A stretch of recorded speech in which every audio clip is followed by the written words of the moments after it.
Hello friends, welcome to ElectroPixels. If you like our channel, please don't forget to like, share, subscribe and press the bell icon for getting further notification.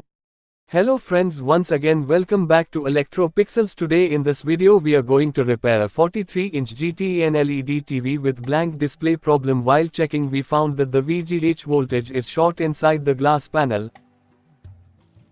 Because of that the panel DC to DC IC goes to protection mode and doesn't generate any basic panel voltages. So here we first cut down the VGH voltage track to panel side. After that now shorting is removed, then to the VGH test point. Here we bypassed the AVDD voltage approximately 15 volt. Now the blank display fault is removed but picture comes along with the horizontal lines on display. So here panel replacement is permanent solution.